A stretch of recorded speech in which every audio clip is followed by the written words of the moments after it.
오늘 말씀입니다. 우리 레위기 2장 4절에서 16절까지 보겠습니다. 레위기 2장 4절에서 16절까지 말씀.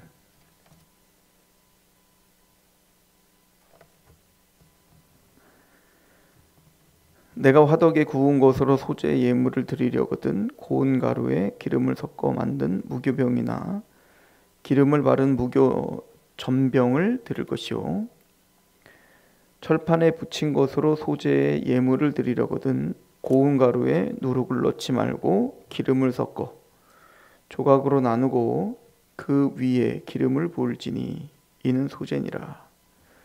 내가 냄비의 것으로 소재를 드리려거든 고운 가루와 기름을 섞어 만들지니라. 너는 이것들로 만든 소재물을 여호와께 가져가 제사장에게 줄 것이요 제사장은 그것을 제단으로 가져가서 그 소재물 중에서 기념할 것을 가져다가 제단 위에서 불사를 찌니 이는 화제라. 여호와께 향기로운 냄새니라. 소재물에 남은 것은 아론과 그의 아들들에게 돌릴지니 이는 여호와의 화제물 중에 지극히 거룩한 것이니라. 너희가 여호와께 드리는 모든 소재물에는 누룩을 넣지 말지니 너희가 누룩이나 꿀을 여호와께 화제로 드려 사르지 못할지니라. 처음 익은 것으로는 그것을 여호와께 드릴지나 향기로운 냄새를 위하여는 제단에 올리지 말지며 내 모든 소재물에 소금을 치라. 내 하나님의 언약의 소금을 내 소재에 빼지 못할지니 내 모든 예물에 소금을 드릴지니라. 너는 첫 이삭의 소재를 여호와께 드리거든 첫 이삭을 볶아 찌은 것으로 내 소재를 삼되 그 위에 기름을 붓고 그 위에 유향을 더할지니 이는 소재니라. 제사장은 찌은 곡식과 기름을 모든 유향과 함께 기념물로 불사를 찌니 이는 여호와께 드리는 화제니라. 아멘.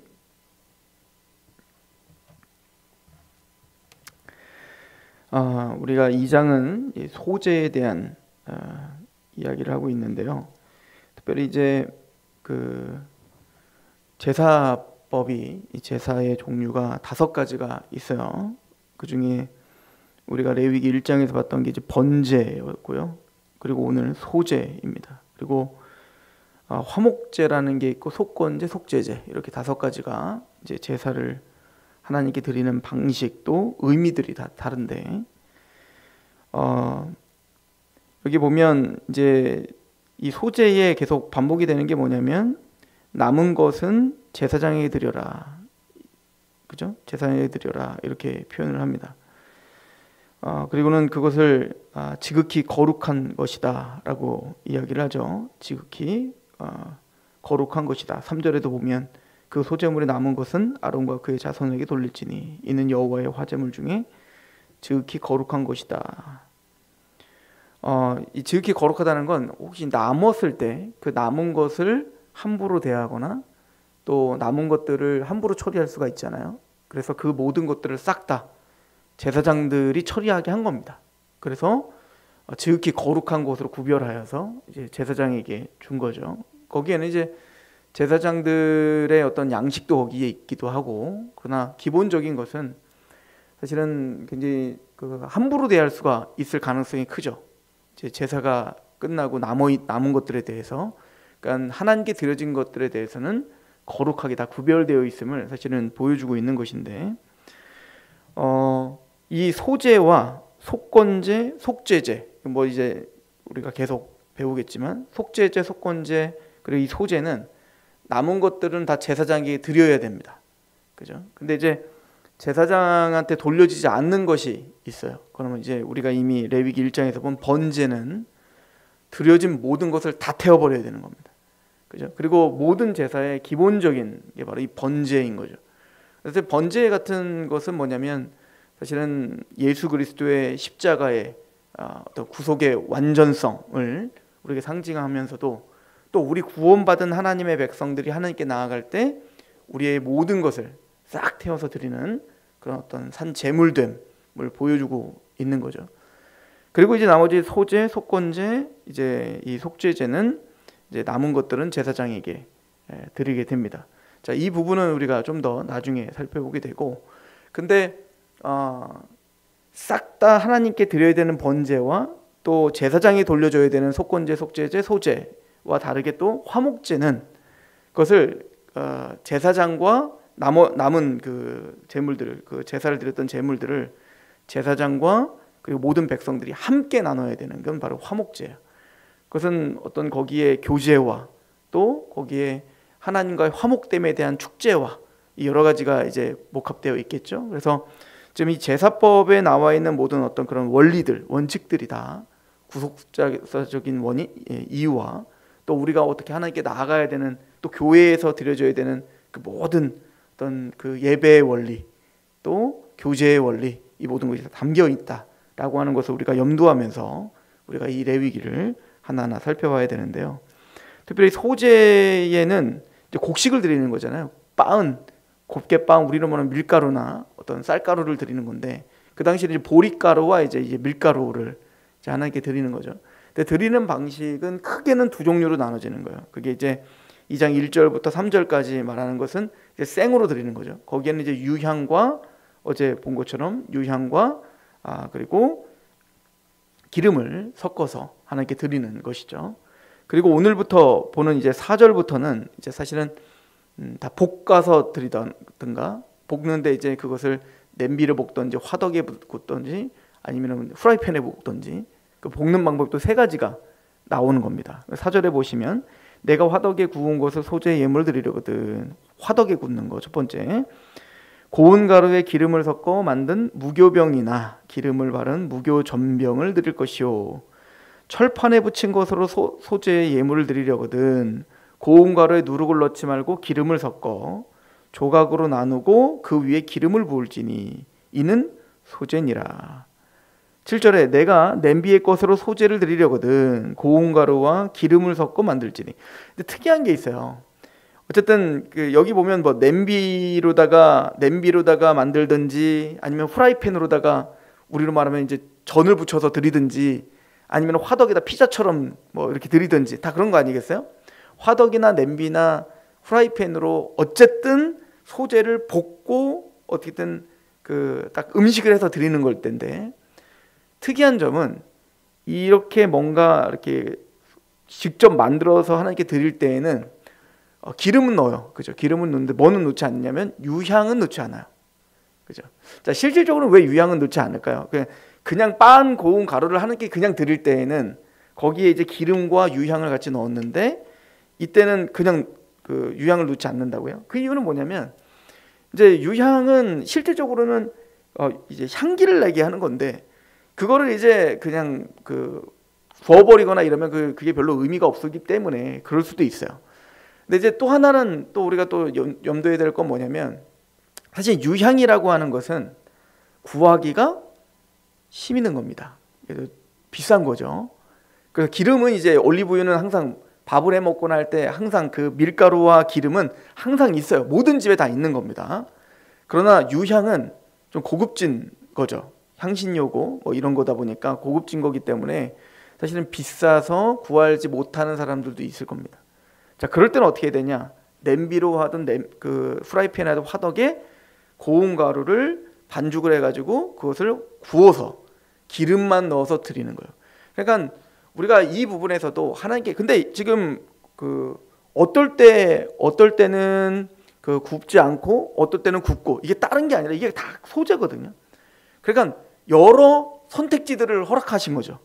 그 이유는 뭐냐면 소제를 드릴 때에도, 소제를 하나 드릴 때에도 하나님께 드려져 나갈 때 사실은 어떤 사람들은 유향을 구할 수 있는 사람이 있고 구하지 못하는 사람이 있단 말입니다. 그것은 각자의 처지에 따라 다를 수 있어요. 하나님은 그것과 상관없이 하나님께 나올 수 있는 모든 선택지를 다 주신 겁니다. 그죠? 거기에는 하나님의 백성들이 구원의 은혜를 갖고 하나님께 자신의 것을 가지고 나올 때, 우리가 번제 제물 볼 때도 송아지와 양과 그리고 비둘기로 나누어서 선택지를, 그것도 우리가 속죄와 그 은혜에 전혀 영향을 받지 않는 모든 것들이 다 똑같이 하나님께 드려지는 향기로운 제물이 됐던 것처럼 이 모든 소재의 방법도 다 그렇게 나눠 놓은 거예요. 그래서 모두가 다 기쁨으로 하나님께 나아갈 수 있도록 하신 것이다 라고 하는 것을 우리는 볼 수 있고요. 또 하나는 뭐냐면 이 소재를 드릴 때 근데 지켜야 되는 것들이 있죠. 그건 뭐냐면 넣어야 될 게 있고 넣지 말아야 될 게 있다는 거예요. 그죠? 넣을 수 있는 것은 아까 말했지만 그냥 가루를 드릴 때는 유향과 이제 기름을 넣고, 그리고 이제 그걸 뭐 화덕이든 뭐 하든 구워서 드릴 때에는 기름을 넣어야 돼요. 자, 그런데 두 가지는 넣으면 안 돼요. 두 가지는 넣으면 안 되는데 그게 바로 뭐냐면 누룩과 꿀입니다. 그죠? 그 얘기가 이제 계속 나오는 거예요. 그래서 누룩을 넣으면 안 된다. 이렇게 4절에 내가 화덕에 구운 것을 소재 예물을 드리려거든 고운 가루에 기름을 섞어 만든 무교병이나 기름을 바른 무교전병을 드려라. 5절도 똑같죠. 철판에 붙인 것을 소재 예물을 드리거든 고운 가루에 누룩을 넣지 말아라. 이게 분명한 사실은 누룩을 넣으면 안 돼요. 자, 또 뭐에 대한 얘기는 11절 너희가 여호와께 드리는 모든 소재물이에요. 여기는 모든 소재물에는 누룩을 넣지 말지니 너희가 누룩이나 꿀을 여호와께 화제로 드려 사르지 못할 것이다. 실제적으로는 사실은 누룩이 이제 부풀리는 거잖아요. 근데 사실은 이거를 그냥 바로 그냥 해버리면 뭐 누룩을 넣을 의미가 없죠. 바로 다 태워서 없애는 건데, 게다가 꿀을 넣어도 전혀 뭐 그냥 태워서 넣는 거기 때문에, 그러니까 하나님은 맛을 중요하게 여기는 게 아니죠. 하나님은 그 마음을 지금 우리에게 보여주고 있는데, 자, 그럼 누룩과 꿀을 왜 넣지 말라고 했을까? 누룩은 뭐 성경에 누누이 이야기하는 겁니다. 누룩은 부풀리고 뭔가를 이제 외식을 항상 이야기할 때 누룩을 이야기하죠. 그래서 이제 신약적 관점에도 고린도전서 5장 6절에서 8절에 너희가 자랑하는 것이 옳지 아니하도다 적은 누룩이 온 덩어리에 퍼지는 것을 알지 못하느냐. 너희는 누룩 없는 자인데 새 덩어리가 되기 위하여 묵은 누룩을 내버리라. 우리의 유월절 양 그리스도께서 희생이 되셨느니라. 이러므로 우리가 명절을 지키되 묵은 누룩으로 말고 악하고 악에 찬 누룩으로도 말고 누룩이 없이 오직 순전함과 진실함의 떡으로 하자. 그러니까 누룩이 없다라고 하는 개념은 하나님께 순수하게 나오라는 얘기인 거죠. 그냥 우리 있는 모습 그대로 나오는 것이지 외식을 한다든지 거기에 다른 걸 첨가하며 나오지 말라는 겁니다. 하나님 우리를 받으신다. 우리 모습 그 자체를 받으시는 거죠. 그러니까 가인이 아무리 그럴듯한 제사를 드려도 하나님은 가인과 그 제물을 받지 않으시고, 아벨이 겉으로는 초라해 보일지만 아벨과 그 제물을 받으시는 거예요. 그러니까 하나님은 우리 자체를 받으시는 것이지 우리가 하나님께 드려지는 그 휘황찬란한 어떤 꾸며짐을 받는 분이 아니라는 얘기인 겁니다.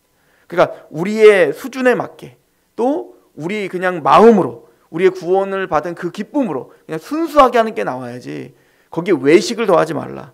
그래서 예수님께서 바리새인과 서기관들에게 책망하시면 누가복음 12장 1절 뭐 이런 데 보면 바리새인들의 누룩의 외식을 주의하라. 누룩과 같은 외식을 주의하라. 자꾸 자기를 부풀리는 거예요. 이걸 저는 이제 종교적 허세라고 하는데, 우리 한국 기독교에도 종교적 허세가 너무 커요. 그죠? 뭔가 부풀리고 뭔가 내가 기도를 많이 한 사람인 것처럼 내가 뭐 한 사람처럼 사람들에게 보여지기 위한 무엇을 가지고 하나님께 나오지 말라라고 말하는 겁니다. 그죠? 두 번째는 꿀인데요. 꿀은 거기서 맛을 첨가하는 것이죠. 달콤하게 만드는 거죠. 그런 거 하지 말라. 그러면 이걸 무교병이라고 해요. 누룩과 꿀이 들어가지 않은 정말 곡식만 들어간, 그죠? 거기에 기름만 섞은. 그러니까 그걸 먹으면 아주 빡빡하죠. 먹을 때 굉장히 그게 빡빡하고, 왜냐면 부드럽지가 않죠. 누룩이 들어가야죠. 이게 막 부풀려서 부드럽고 이게 맛있는데, 이게 누룩 없는 빵 그리고 이제 꿀이 없는 빵이다 보니까 맛이 없어요. 먹으면 어떨까요? 팍팍해요. 그런데 이거를 왜 뭐로 하냐? 이걸 뭘 우리에게 기억하라고 하는 것인가? 이게 중요하죠. 우리 신명기 16장을 잠깐 보시겠어요? 신명기 16장 3절을 보세요. 거기 보면 이제 광야가 끝나고 가나안 땅에 너희들이 들어갈 때 기억해야 될 것이 있다라고 하는 것을 보여줍니다. 16장 우리 3절인데요. 유교병을 그것과 함께 먹지 말고 이레 동안은 무교병 곧 고난의 떡을 그것과 함께 먹으라. 이는 내가 애굽 땅에서 급히 나왔음이니 이같이 행하여 내 평생에 항상 내가 애굽 땅에서 나온 날을 기억할 것이니라. 유교병을 먹지 마라. 누룩이나 꿀을 넣은 빵을 먹지 말고 누룩이 없는 빡빡한, 그죠? 그런 무교병을 먹어라. 그걸 무슨 떡이라고 하면 고난의 떡이다. 빡빡한 고난의 떡을 먹으면서 급하게 나온 거죠. 급하게 나왔던 하나님의 강권적인 손으로 10가지 재앙과 홍해가 갈라지는 하나님의 강권적인 손으로 우리를 급하게 나오게 했던 그날을 기억하고 40년 내내 하나님이 우리와 동행하셨던 그 고난을 받았던 그날을 기억하라. 그걸 기억하고 잊지 말아라. 이게 뭐냐면 무교병을 먹는 이유인 거예요. 그러니까 모든 소재를 드릴 때는 이 무교병을 드려야 되는 이유는 고난의 떡, 그 빡빡한 그 빵을 하나님께 드리면서 우리를 구원하신 그날을 기억하는 겁니다. 고난의 날, 고난의 떡이라고 하죠. 편안하지 않죠. 그리스도를 믿고 그리스도와 함께 십자가를 지고 그리스도와 함께 그 광야길을 걷는 그날, 그러나 구름기둥과 불기둥으로 우리와 영원히 함께 하셨던 그 하나님의 은혜를 기억하며 하나님께 드려라. 이것을 계속 기억하라는 거예요. 그리고 이 소재에서 넣지 말아요. 꿀과 누룩은 넣지 말지만 이제 향료와 그리고 유향과 기름을 넣는 이유에 대해서 우리가 어제 상고했고요. 또 넣어야 되는 게 하나가 있습니다. 13절에 보면 우리 레위기 2장 13절에 보면 내 모든 소재물에, 이 모든 소재물에는 뭘 넣어야 돼요? 소금을 치라. 내 하나님의 언약의 소금을 내 소재에 빼지 못할지니 내 모든 예물에 소금을 드릴지니라. 자, 소금을 항상 구약은요 언약과 관련을 시킵니다. 자, 소금의 이제 역할은 뭐죠? 부패를 방지시키는 게 있고요. 변하지 않는다는 겁니다. 소금은 변하지 않습니다. 또한 소금은 녹아져요. 녹아서 맛을 낸다는 겁니다. 신약에도 계속 그래서 그런 비유를 계속 사용하는 거죠. 그래서 이 소금은 민수기 18장 19절에 또 역대하 13장 5절에 영원한 소금 언약이라고 표현하고 있죠. 그러니까 이 소재를 드릴 때에 무교병을 만들어야 돼, 뭘 넣지 마. 그런데 뭐 반드시 넣어야 돼요. 소금은 넣어서 거기에 변하지 않는 그 하나님의 언약을 기억하라는 얘기입니다. 언약을 붙들고 그 언약을 기반으로 한 모든 소재에는 언약이 빠져서는 안 된다 얘기인 거죠. 이 언약은 변함이 없는 하나님의 신실함을 이야기할 뿐만 아니라 또한 이 소재물에 소금이 들어간다는 것은 그 소금이 물에 녹아져 맛을 내어 사람들에게 기쁨을 주는 것처럼 사실은 우리가 소금과 빛이 되는 거죠. 세상에 녹아들어가 하나님이 우리에게 맡기신 그 사명 가운데 우리가 녹아들어가 우리는 변하지 않는 거예요. 세상 속에서 우리는 변하지 않고 그리스도의 그 향기와 하나님의 은혜를 증거하는 하나님의 백성들로 우리가 산 제물이 되어야 된다는 것을 사실은 보여주는 것을 보여주죠. 하나님을 향해서는 신실하시고 변함없는 하나님의 언약을 찬양하는 것이며 우리를 향해서는 우리가 그렇게 하나님의 말씀 앞에 신실하게 서서 세상에 녹아져, 가정에 녹아져, 교회에 녹아져, 또 우리 사회에 녹아져 그리스도의 맛을 잃지 않고 하나님의 이 복음의 은혜를 무교병, 그 고난의 떡을 생각하며 그 구원의 날을 기억하며 우리가 하나님을 기념하고 찬양하며 그 하나님을 증거하는 사람이 되어야 된다는 것을 그것이 우리가 하나님께 드려줘야 될 영적 제사임을 우리에게 보여주고 있는 상징이라 볼 수가 있을 것입니다. 하나님께 우리가 소재물로 나가기를 소망하는데 우리에게 기름이 부어지고 성령님의 은혜로 그리고 향기, 유향을 통해서 그리스도의 향기가 나길 소망합니다. 그러나 그는 누룩으로 하지 않는, 꿀로 하지 않는, 외식하거나 나를 부풀리지 않고 또 인위적인 맛을 내려고 하지 않고 그냥 하나님의 은혜 그 순수한 마음으로 하나님께 나아가 소금으로서 하나님께 드려지는 또 변질되지 않는 그 하나님의 은혜를 찬양하는 하루가 되시길 축원합니다. 기도하겠습니다. 하나님 너무나 감사합니다. 하나님의 은혜 가운데 말씀 앞에 섭니다. 주님, 너희의 첫 이삭의 소재를 여호와께 드리거든 이라고 말한 것처럼 이 모든 우리에게 허락된 삶이 또 우리에게 허락된 모든 은혜가 다 하나님께로부터 왔음을 기억하고 무엇보다 먼저 하나님께 우리의 삶을 떼어 가지고 나와 하나님께 내어드릴 수 있는 마음을 주시옵소서. 이것이 우리의 기쁨이 되고 또한 그 기쁨을 통해 우리가 만나는 그 사람들에게 또 그 영역 가운데 하나님의 신실하심과 그 하나님의 놀라우신 은혜를 증거하는, 그래서 예배가 없는 곳에 다시 하나님께 예배가 회복되는 그런 일들이 우리를 통해서 이루어지게 하옵소서. 우리의 소재물을 가지고 하나님께 나와 예배할 때 주님, 우리의 모든 삶을 받아주시고 향기로운 제물로, 향기로운 냄새로 영광받아 주옵소서. 예수님의 이름으로 감사하며 기도합니다. 아멘.